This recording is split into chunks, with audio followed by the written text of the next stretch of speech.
alegrar, as estrelas do céu estão a brilhar. O maior milagre aconteceu. Noite de paz, noite de amor, o menino nasceu, nosso Salvador, trazendo a luz e vida pra você e eu.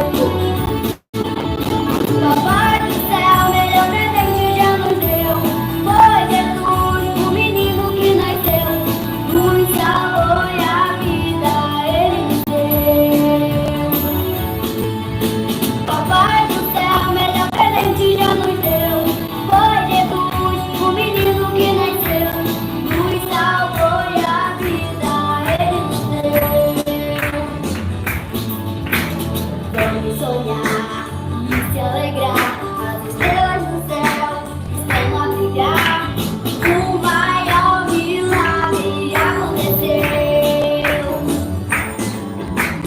Noite de paz, noite de amor, o menino nasceu, nosso Salvador, trazendo a luz e vida pra você e eu. Papai do céu, melhor presente já nos deu. Foi Jesus, o menino que nasceu, nos salvou e a vida ele nos deu. Papai do céu, melhor presente já nos deu. Foi Jesus, o menino que nasceu, nos salvou e a vida ele nos deu.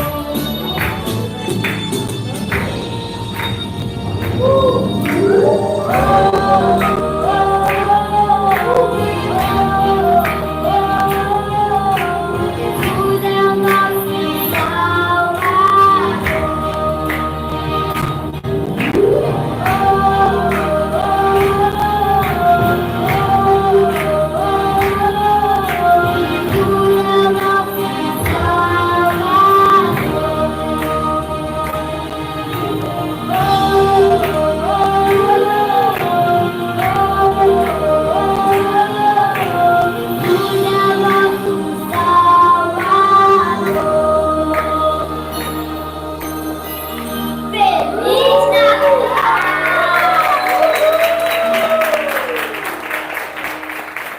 Glória a Deus! Olha só! Parabéns, Id Kids! Aleluia! Que bênção, né, irmãos? Parabéns, ó! E eles vinham para cá ensaiar. Que bênção! Foi algo maravilhoso. Aleluia! Tá bom, gratidão. Só mais um pouco para trás aqui. Aê! Que maravilha! Que bênção, hein, crianças? Parabéns para vocês. Não deixe de trazer sua criança para o ID Kids. Eles têm agora o departamento deles ali. Eles estão aprendendo o Evangelho. Eles compraram suas Bíblias, né? Olha só, todo mundo de Bíblia. Parabéns, ó. Que bênção. Porque essa é a geração que vai cuidar de outra geração. Daqui a pouco, nós não estamos mais aqui, né? Tem que preparar uma geração para tomar conta. Essa é a geração. Então, faça um esforço e traga seu filho para o ID Kids. Nós temos uma programação, a programação do ID Kids para o ano que vem, todinha já está pronta. Todos os assuntos. Tudo programado. Porque nós fazemos questão de deixar programado para as crianças. E está sendo uma bênção. Vocês têm aprendido muito. Tá bom? Meus irmãos, eu tenho uma palavra para você nessa noite ainda. Eu gostaria de chamar a sua atenção para você entender o que eu quero passar hoje. Porque nós estamos aqui hoje com esse tema, Jesus, o presente do céu. Ele veio a este mundo para nos salvar. Cristo Jesus. E é maravilhoso saber que nós estamos em uma dispensação, a dispensação da graça de Deus, que revela o grande amor de Deus por nós mas não de uma forma religiosa. Muitas pessoas estão acostumadas com a religião. Jesus não veio implantar uma religião. Nós falamos que o cristianismo é uma religião para que as pessoas entendam o que nós estamos falando, mas o cristianismo, na verdade, nem é uma religião. O cristianismo é relacionamento com Deus, relacionamento íntimo, não apenas ouvir falar de Deus e viver numa experiência que não é nossa. O Senhor Jesus morreu para que nós tivéssemos experiências pessoais com Ele, e não apenas ouvir, ou ouvir numa pregação, hoje eu aprendi tal coisa. Não, nós temos nessa dispensação, nessa era, a oportunidade de voltar para nossa casa e ter um relacionamento com o Pai, de pai para filho, de pai para filha, íntimo, conversar com Ele, falar para Ele. Então, nessa dispensação, nós não temos barreiras, porque foi para nós aberto um novo e vivo caminho.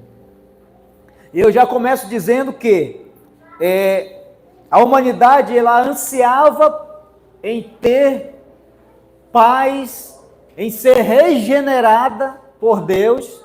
A humanidade também estava escassa de ter esperança, e Jesus veio para nos trazer novamente esperança. Ele veio para nos trazer paz, alegria e descanso. Muita gente hoje não vive no descanso de Deus, mas o descanso é para nós. O descanso de Deus, ele não é um dia específico da semana, nem segunda, nem terça, nem quarta, nem sábado, nem domingo.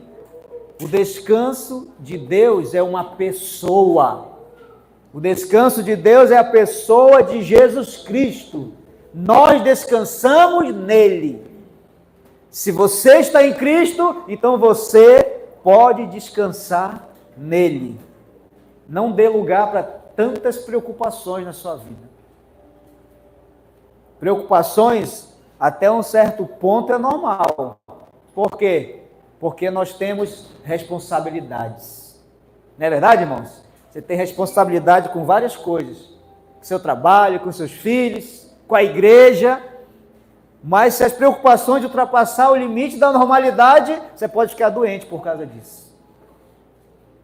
A Bíblia diz: lancem todas as vossas ansiedades nele, em Deus. Aí sim você vai descansar. Então, há muitos anos atrás, a humanidade queria ter paz, esperança novamente, esperança de um dia poder estar com Deus. Mas a humanidade, no tempo antigo, não tinha essa possibilidade, porque eles pecaram, receberam a maldição do pecado. A terra foi maldita, diz a Bíblia, por causa do pecado de Adão e Eva. Mas Deus, ele faz uma promessa, e olha que Deus faz uma promessa logo lá em Gênesis. Que promessa é essa? Deus faz uma promessa que daria um presente para a humanidade. Deus daria um presente do céu para a humanidade. Que presente era esse? Não ouvi. Que presente era esse? Jesus. Olha aí. Jesus. Jesus era o presente. E quando Deus, ele faz essa promessa, foi a primeira promessa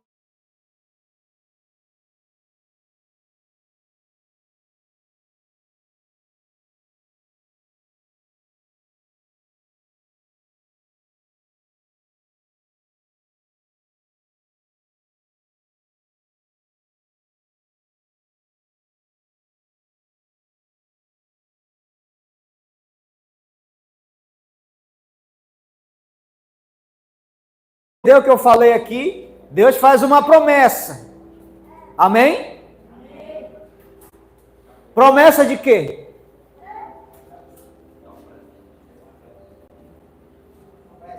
Promessa de dar um presente para a humanidade. Foi a primeira profecia messiânica. Só que não seria como, vamos colocar entre aspas, tão fácil essa profecia se cumprir. É lógico que iria se cumprir, porque Deus falou, e se Deus falou, vai se cumprir. Mas houve aí uma saga para que a promessa chegasse ao cumprimento. Porque havia alguém que iria fazer de tudo para impedir que essa profecia, que esse presente, o presente do céu, chegasse até nós. Como é que é o nome dele? Alguém sabe? Quem que ia impedir? Quem ia querer impedir, tentar impedir? Alguém sabe o nome dele? Hã?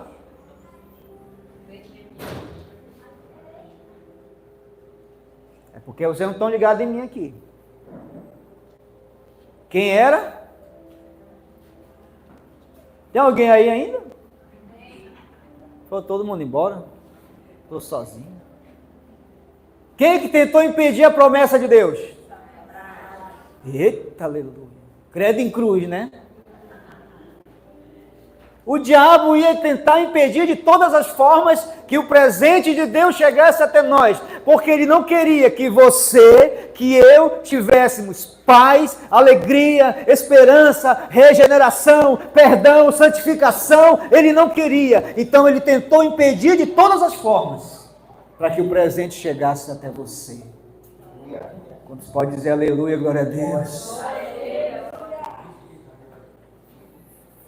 A Bíblia diz, agora eu vou precisar da Bíblia aqui, você vai marcar aí na sua Bíblia nova, aleluia, Gênesis capítulo 3, versículo 15, agora nós vamos correr mais, para a gente tentar colocar todo esse pensamento hoje aqui. Gênesis 3, capítulo 15, diz assim,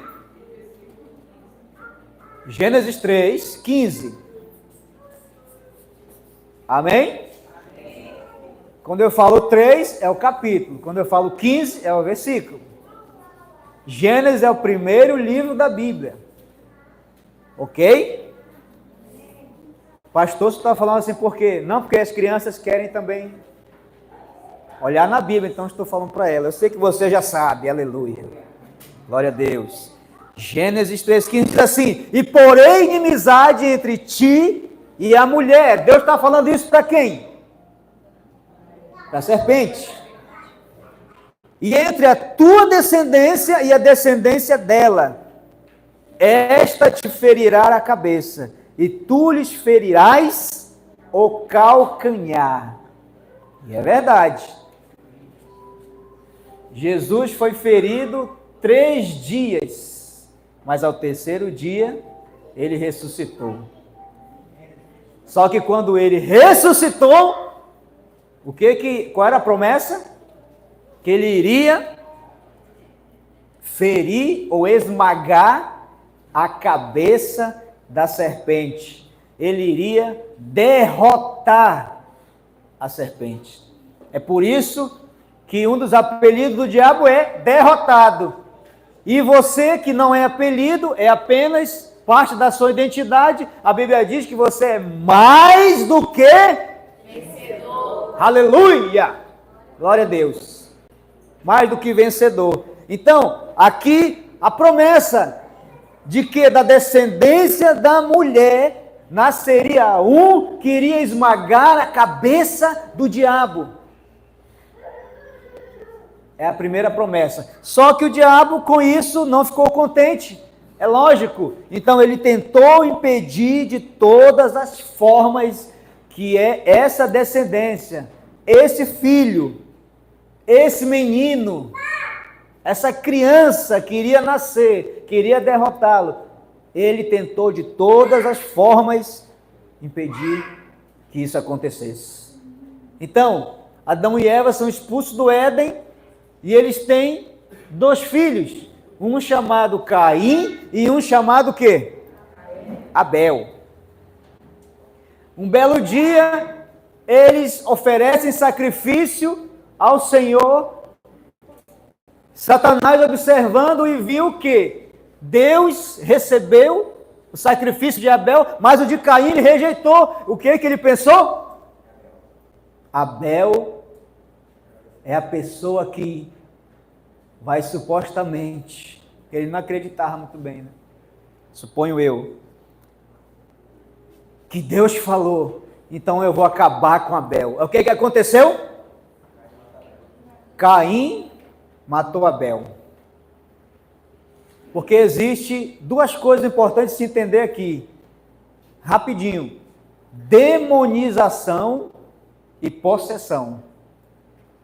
Caim não ficou possesso, mas ele foi demonizado.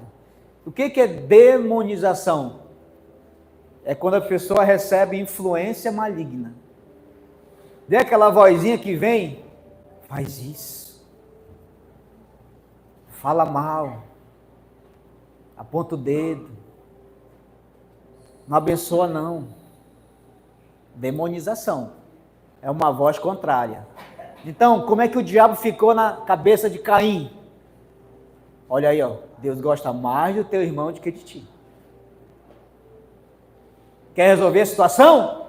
Elimina. E o que aconteceu? Caim realmente eliminou Abel. Qual era o propósito de Satanás? Alguém ainda se lembra? Impedir que o menino, ou que a pessoa, né, na oportunidade, que ele tinha ouvido a promessa, continuasse viva. Ele pensava que era Abel, mas não era Abel. Não era. Em toda a história da Bíblia, nós vemos o diabo tentando impedir o nascimento do Salvador, o nascimento do Messias. Aí, o que acontece? Nós vemos a história de Abraão. A história de Abraão também é muito interessante. Por quê? Porque Deus chama Abraão e faz uma promessa para ele. Qual era a promessa que Deus fez a Abraão?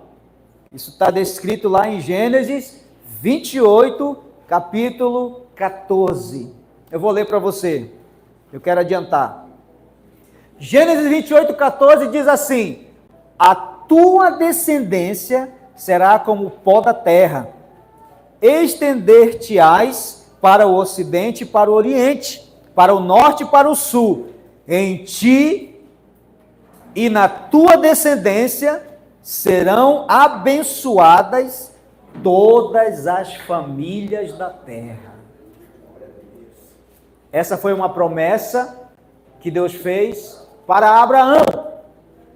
Eu pergunto para você, quem é que estava escutando quando Deus estava falando isso para Abraão? Satanás. Ele percebeu, quer dizer que da descendência de Abraão vai nascer um em que nele, claro, em Abraão, sua descendência, serão benditas todas as famílias da terra. Então é esse aí. Eu preciso eliminar. Eu preciso impedir que essa criança nasça. Aí nós observamos que a esposa de Abraão era estéril. Sara era estéril, não é verdade?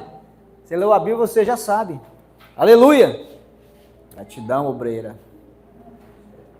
Diaconismo. Aleluia! Sara era estéril. Aí é muito interessante que depois disso vem Isaac. E a esposa de Isaac, a Rebeca, também era estéril. Depois vem Jacó, né? E a esposa de Jacó, Raquel, também era estéril. Será que elas eram estéreis por acaso, irmão? Era uma pandemia de esterilidade? Não. Quem que estava por trás de tudo? O diabo não queria que o menino, que a criança nascesse. Não queria. Eu acredito, isso aqui é da minha cabeça, né? Não está na Bíblia. Se você não concordar, pode deletar. Mas o diabo ficava pensando dia e noite. Quem vai ser?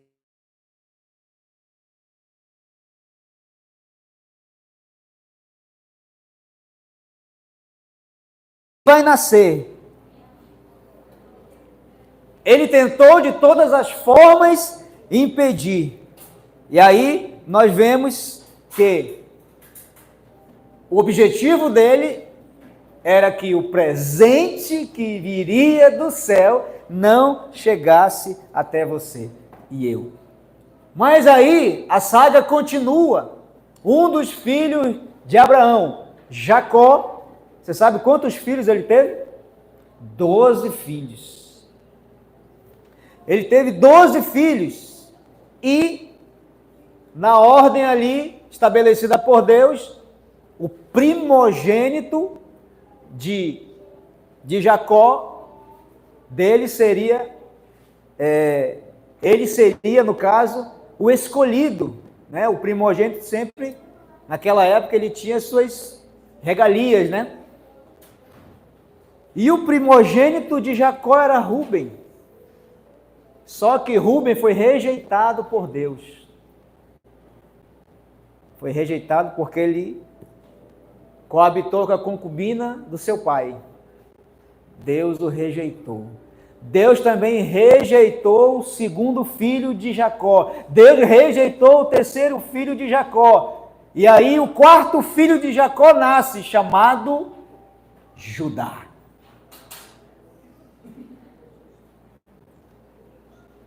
Deus olha, só que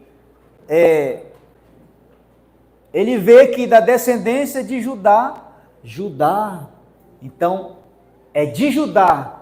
Satanás observa e pensa que de Judá vai nascer, é da descendência, porque Jesus é o leão da tribo de Judá, o quarto filho.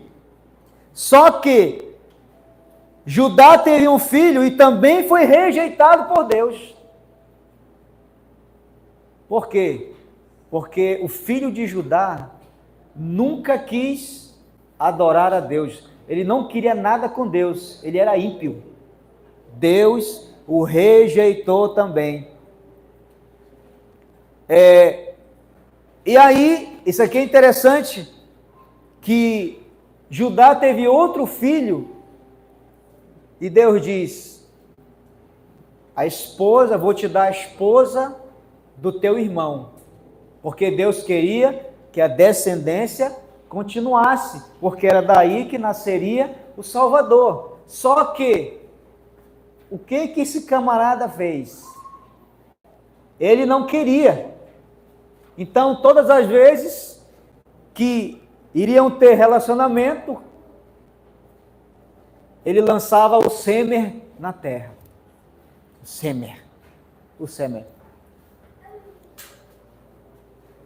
Sabe o que aconteceu? Deus olhou e matou ele. Assim como matou o primeiro, porque era rebelde. Qual é a moral da história? O diabo fica feliz. Só que o povo de Israel continua. O povo hebreu aparece. Só que o povo hebreu, essa história que eu falei, dos filhos de Judá, está lá em Gênesis 38, versículos 6 ao 10. Se você quiser conferir depois, Gênesis 38, do versículo 6 ao 10. O povo de Deus continua, só que o povo de Deus, em um certo momento, vai parar lá no Egito. Aí você já conhece, está mais familiarizado com essa história, né? Para lá no Egito, se levanta vários faraós, só que tem um que diz: eu vou eliminar todo esse povo hebreu. Agora você imagina que alguém se levanta para eliminar um povo todo, que para ele poderia trabalhar de graça, era mão de obra de graça, escravos. Qual é a pessoa que vai rejeitar ter um monte de escravos para trabalhar para ele de graça. Não fazia sentido algum. Mas quem é que estava lá no ouvido desse faraó? O diabo, porque ele queria impedir o quê? Que o Salvador, o presente, o Messias nascesse. E ele caminha tentando impedir de todas as formas que o Messias nascesse. Porque quando ele nascesse, a promessa era que ele iria esmagar a sua cabeça. Resumindo a história, chega no tempo de Jesus. Ele não consegue impedir que o Salvador nasça. Aí sabe o que acontece? Um homem chamado Herodes. O que acontece com ele? Um dia, chega aos seus ouvidos que chegaram os magos dizendo: nós vimos a estrela no Oriente. Onde está o menino? Porque nós viemos adorá-lo. Quem eles queriam adorar, irmãos? O presente já estava na terra. O grande presente de Deus já estava na terra. E aí Herodes faz o quê? Ele fala, né? Olha, vai lá, fala... quando vocês o encontrarem, fala para mim. Eu também quero adorar esse menino. Oh, mentiroso. Ele não queria adorar, ele queria matar o menino.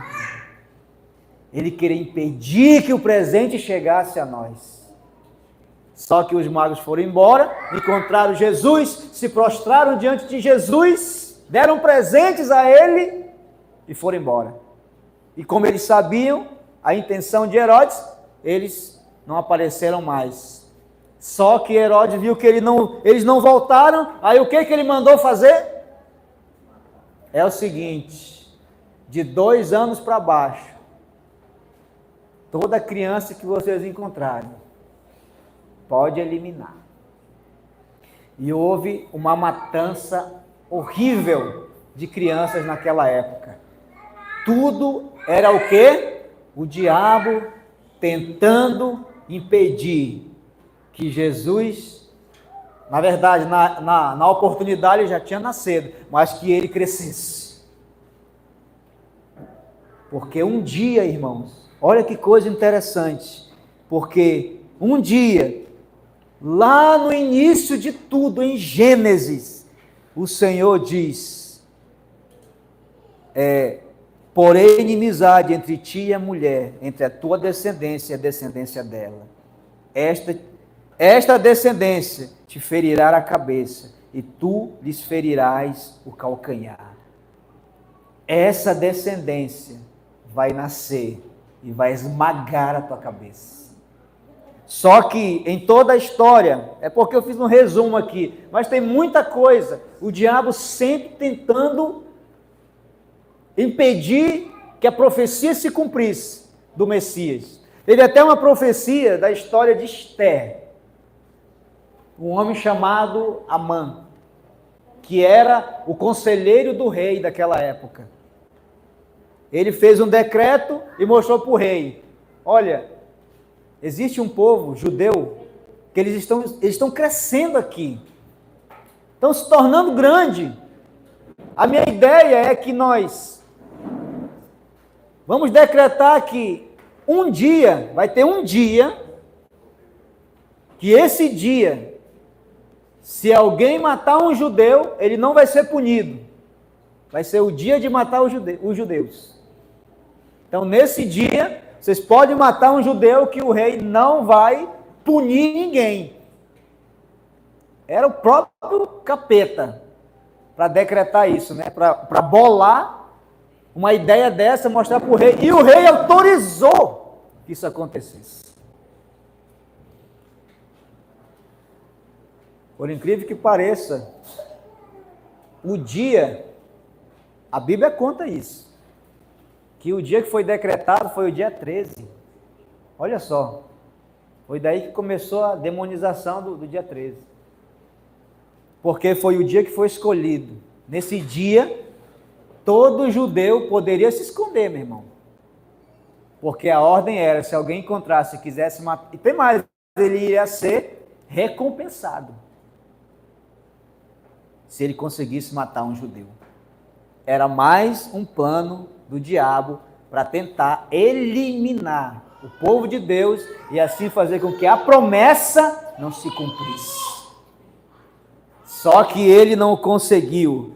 Jesus nasceu, Jesus veio ao mundo, o nosso Salvador morreu na cruz, e lá ele bradou o que, irmãos? Está consumado! O presente foi aceito. Cada um de nós hoje aceitou esse presente. Nós temos e guardamos esse presente. Um dia, o profeta Isaías disse, Isaías 9:6, porque um menino nos nasceu, um filho se nos deu, e o principado está sobre os seus ombros, e o seu nome será maravilhoso, Conselheiro, Deus forte, Pai da eternidade, Príncipe da paz. Mais uma profecia messiânica. Então Deus faz se cumprir. Por isso, Deus inspirou João para dizer, porque Deus amou o mundo de tal maneira, que deu presente do céu, deu seu Filho unigênito, único, para que todo aquele que nele cresce, não perecesse, não morresse, mas que tenha a vida eterna. Querido, o que Deus te entregou foi um presente eterno. Vida eterna. Eu vos dou a vida eterna, disse Jesus. Nós estamos na mão de Deus. Tem mais, a Bíblia diz que ninguém pode nos arrebatar da mão de Deus. Agora à tarde eu estava vendo uma mensagem, porque falava de umas profecias e falava sobre a arca. A arca é uma tipologia de Cristo. A arca, para nós, é Cristo, porque a arca salvou a família de Noé do juízo de Deus. A arca, que é Cristo, nos salva do juízo vindouro. Nenhum de nós passará por juízo de Deus mais, porque todos os nossos pecados já foram punidos. Os nossos pecados foi punido aonde, irmãos? Alguém sabe? Foi punido na cruz. Não há mais juízo para nós. Nós entramos dentro da arca. A arca é Cristo Jesus. Se você um dia que você não estiver bem, e você cair, preste atenção, você está dentro de onde? Se você cair, você caiu dentro de onde? Da arca. Ninguém cai mais fora da arca. Não se preocupe, seus pecados foram perdoados. Se você está de pé, você está de pé dentro da arca. Se você cair, você cai dentro da arca, é dentro de Cristo. Aquele que está em Cristo é uma nova criação. As coisas antigas passaram, tudo se fez novo, pois nenhuma condenação há para aqueles que estão em Cristo Jesus. Esse presente é para todos. Todos quanto o aceitam como Salvador. Todos aqui já aceitaram a Cristo como seu Salvador? Se você aceitou, é porque você entendeu quão maravilhoso, quão precioso é esse presente do céu que veio para nós. Guarda esse presente. Fala para o teu irmão, guarda esse presente. Guarda de forma carinhosa, intensa, porque foi um presente especial para você. Amém? Se você entendeu, fica de pé. Aleluia! Glória a Jesus! Aleluia! Maravilha! Nunca esqueça que Jesus